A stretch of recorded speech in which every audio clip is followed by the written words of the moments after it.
حسین نے جو کام شروع کیا وہ ان کی شہادت کے بعد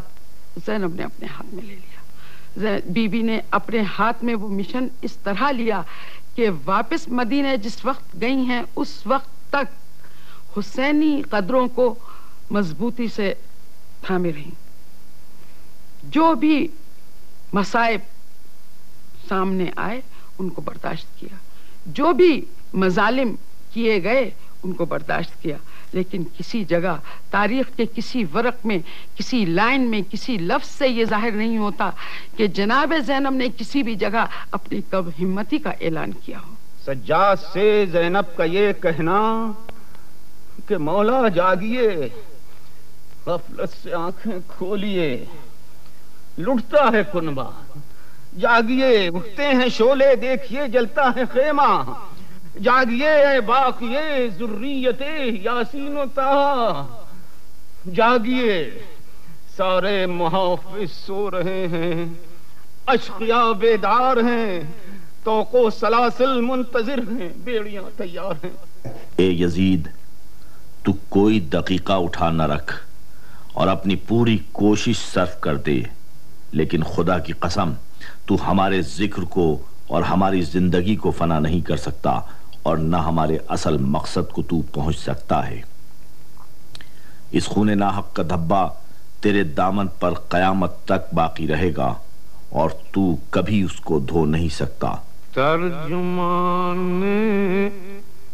سیرت آل با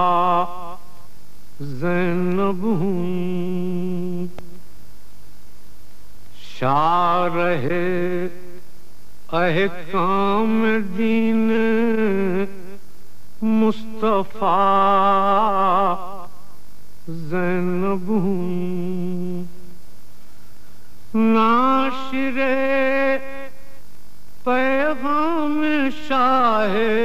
کربلا زینب ہوں, رہنمائے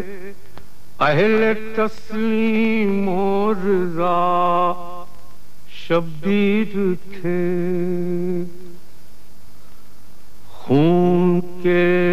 دریا میں بے شک ناخدا شبیر تھے, آگ کے دریا میں لیکن ناخدا زینب ہوں. امام حسین السلام کی دوسری بہن جناب ام کلثوم, ان کی قربانیوں کی فہرست اگر دیکھیے تو عام طور پر ایک تاثر ہے کہ جناب ام کلثوم جب کربلا میں تشریف لائیں تو آپ کے کوئی اولاد نہیں تھی, اور اس لیے کسی اولاد کا نذرانہ آپ کی طرف سے پیش نہیں ہوا. لیکن جناب ام کلثوم حضرت جعفر طیار کے ایک صاحبزادے جناب محمد ابن جعفر طیار کو بیاہی تھیں. حضرت محمد ابن جعفر طیار کا انتقال حضرت علی علیہ السلام کے دوران خلافت ہی ہو چکا تھا, یا اس کے کچھ عرصے کے بعد. اس کے بعد حضرت جعفر طیار کے ایک اور صاحبزادے جن کا نام اون ابن جعفر طیار تھا, اور حضرت جعفر طیار کے 3 بیٹوں میں سے تیسرے بیٹے تھے, ان کی شادی بھی جناب ام کلثوم سے ہوئی. یہ حضرت اون ابن جعفر طیار, ان کے متعلق تاریخ میں ایک تھوڑی سی بحث کی جاتی ہے, اور وہ بحث یہ ہے کہ کربلا کے نواح میں, بغداد اور کربلا کے راستے میں ایک مزار ہے, اس مزار کا صاحب مزار کا نام اون بتایا جاتا ہے. اب یہ ایک بحث ہے کہ کربلا میں 3 اون موجود تھے, ایک جناب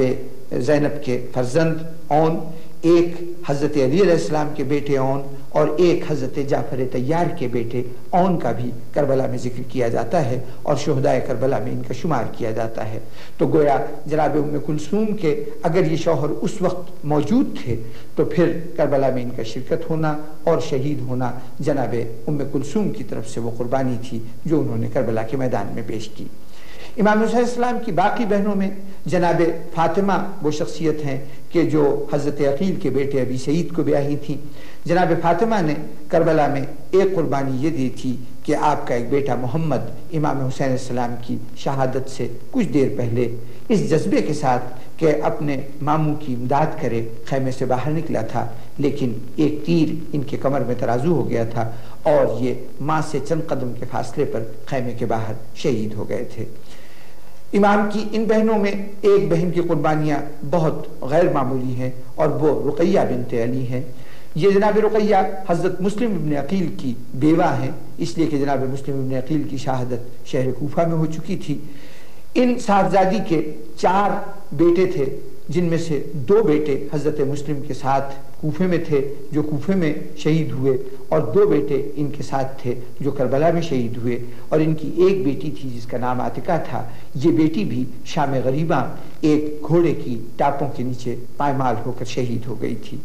اس طریقے سے حضرت رقیہ بنت علی وہ خاتون ہیں کہ جس نے صرف اپنی اولاد کا نذرانہ ہی نہیں پیش کیا، بلکہ کربلا میں امام حسین علیہ السلام کی راہ پر چلتے ہوئے اپنی پوری نسل کا نذرانہ پیش کیا۔ حضرت مسلم ابن عقیل شہداء میں وہ خاص شہید ہیں کہ جن کی نسل منقطع ہو گئی کربلا کے میدان میں۔ امام کی ایک اور بہن جناب خدیجہ بنت علی، آپ بھی کربلا میں تشریف لائیں۔ آپ کے بچے بہت چھوٹے تھے،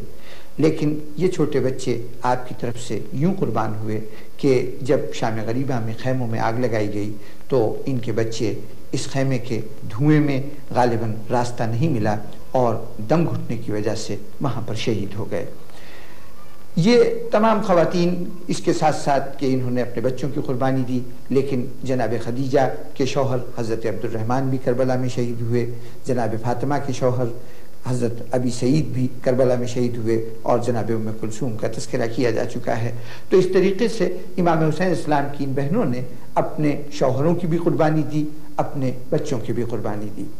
امام حسین اسلام کے ساتھ آپ کی 3 ازواج تھیں، جناب ام لیلہ، جناب رباب بنت امراء القیس اور جناب ام اسحاق۔ اس کے علاوہ آپ کی ایک کنیز بھی تھی جن کا نام فضا یا عاتقہ تھا۔ ان میں سے حضرت ام لیلہ کا سب سے بڑا عطیہ یا جناب ام لیلہ کی سب سے بڑی قربانی حضرت علی اکبر کی قربانی ہے۔ حضرت علی اکبر کی قربانی اس اعتبار سے بھی غیر معمولی قربانی ہے کہ حضرت علی اکبر چونکہ جناب رسول خدا صلی اللہ علیہ وآلہ وسلم سے بہت زیادہ مشابہت رکھتے تھے،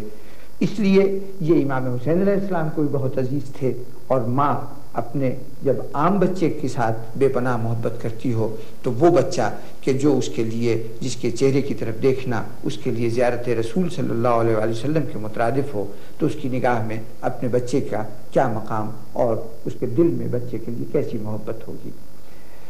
جناب لیلہ کے بعد حضرت رباب وہ ذات ہیں کہ جنہوں نے قربانیوں میں انتہائی کمال دکھا دیا کہ اپنی آغوش میں جو کچھ تھا وہ سب راہ خدا کی نظر کر دیا۔ سر کے سرتاج امام حسین علیہ السلام تو کربلا میں شہید ہوئے، لیکن گود میں صرف 6 مہینے کا ایک بچہ تھا علی اصغر، وہ بھی آپ نے راہ خدا میں دے دیا، اور ایک بچی تھی جناب سکینہ۔ یہ جناب سکینہ بھی شام کے قید خانے میں انتقال کر گئیں، اور اس طرح جب جناب رباب مدینے واپس پہنچی ہیں تو نہ شوہر باقی تھا، نہ بیٹا باقی تھا، نہ بیٹی باقی تھی، اور ان کی گود خالی ہو چکی تھی۔ جناب ام اسحاق کا ایک بچہ کربلا میں اس کی ولادت ہوئی تھی، اور یہ بچہ امام حسین السلام کی آغوش میں جبکہ اس کو لے کر خیمے میں کھڑے ہوئے تھے، غالباً یہ رخصت آخر سے کچھ دیر پہلے کا واقعہ ہے کہ اس وقت امام کے خیموں پر کچھ تیر چلائے جا رہے تھے، اور ان تیروں میں سے ایک تیر اس بچے کو لگا اور یہ بچہ امام کی آغوش میں شہید ہو گیا تھا۔ خیال رہے کہ یہ بچہ جناب علی اصغر سے بالکل الگ ایک شخصیت ہے۔ امام حسین السلام کی گود میں آپ کے 2 بیٹے شہید ہوئے ہیں، ایک حضرت علی اصغر اور ایک وہ بچہ کہ جس کی ولادت کربلا ہی میں ہوئی تھی اور جو حضرت ام اسحاق کے بطن سے تھا۔ امام حسین علیہ السلام کی 3 کنیزوں کا ابھی تذکرہ کیا گیا۔ یہ 3 کنیزوں میں جناب فضہ ہیں، جناب فقیہہ ہیں اور جناب حسینہ ہیں۔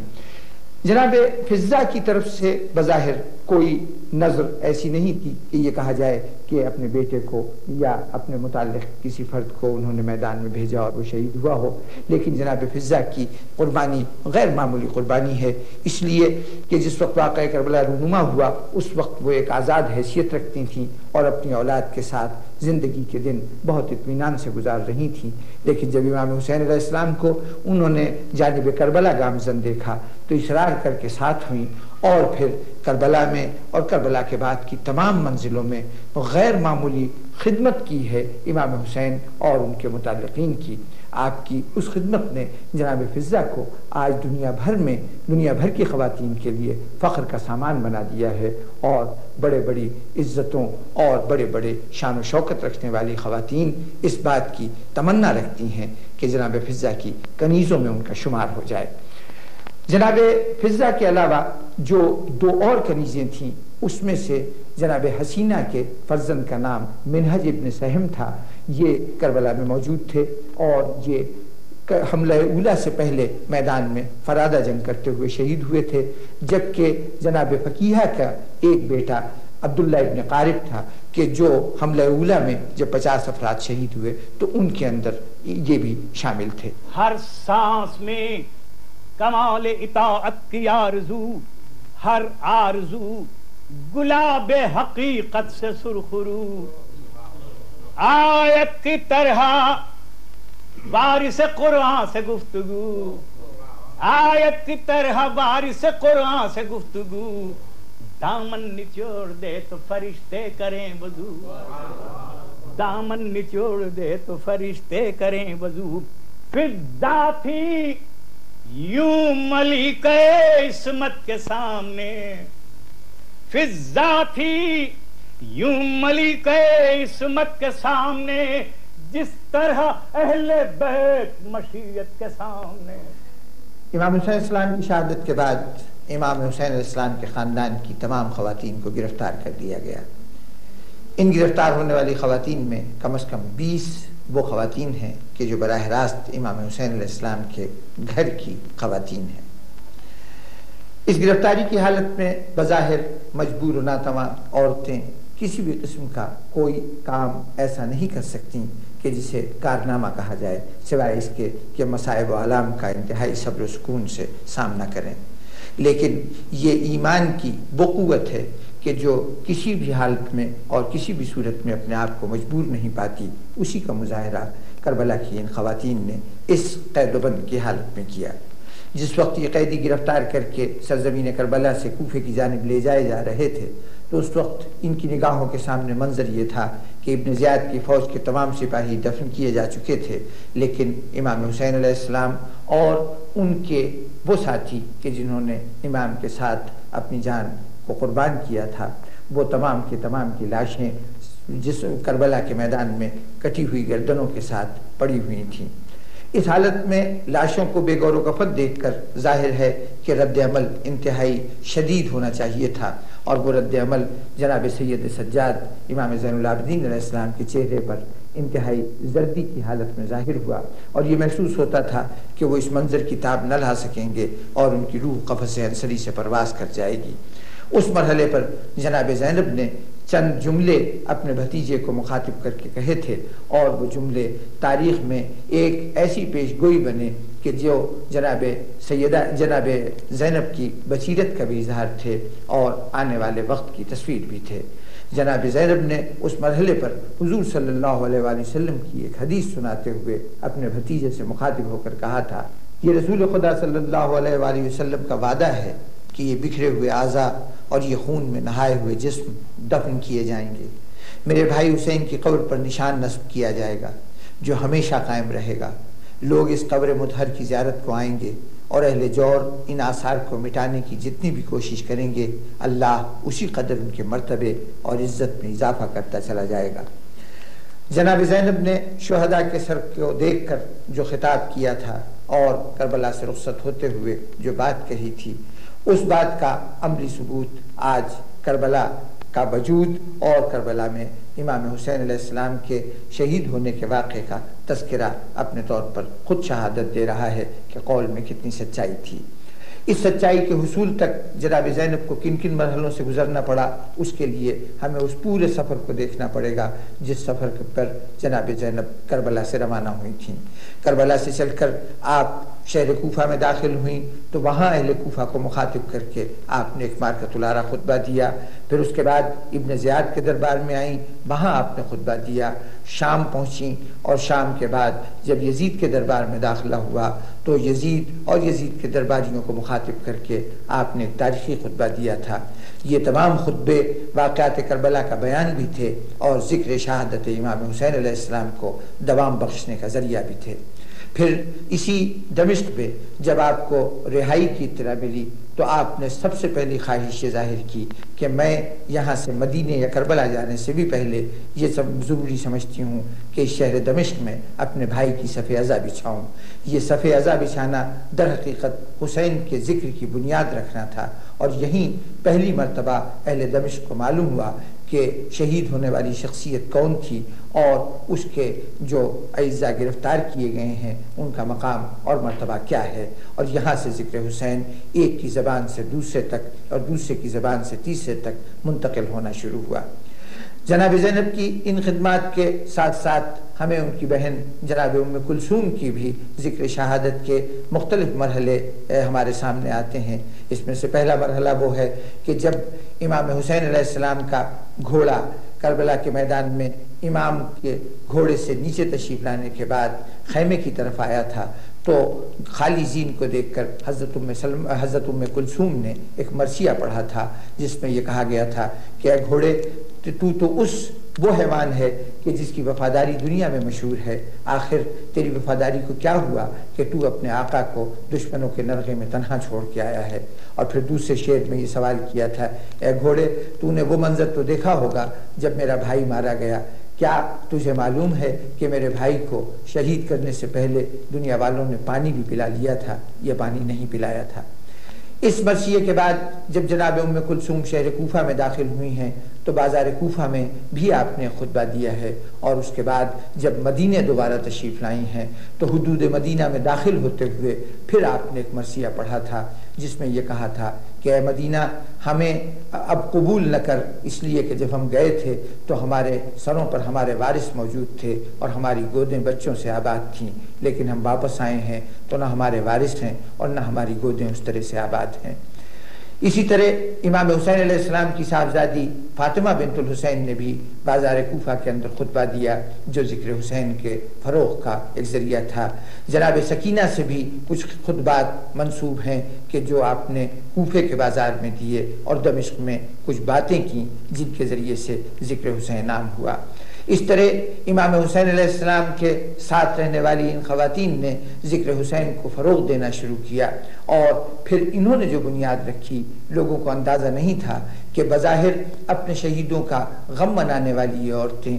دنیا میں شہادت کے پیغام کو عام کرنے کا سبب بن رہی ہیں اور بنیاد رکھ رہی ہیں اس طریقہ کار کا کہ جب راہ حق میں جان دینے والے جان دے دیں تو ان کے پیغام کو دنیا تک پہنچانا ان لوگوں کا فریضہ ہے کہ جو اس جان دینے کے مرحلے پر شہیدوں کے ساتھ نہ ہوں بلکہ باقی رہ گئے ہوں۔ باقی رہنے والوں کا کام ذکر کو فروغ دینا اور ذکر شہادت کو عام کرنا ہے۔ دھوپ کے تیر مسافر کا بدن عزم کی راہ کی ریت پہ شولوں کا خیال جاں کا، رخ پہ معصوم ضیا سر پہ قیادت کی کلا، رخ پہ معصوم ضیا سر پہ قیادت کی کلا، خنجر و دار سے وابستگی منزل پہ نگاہ، ایسی صورت جو کوئی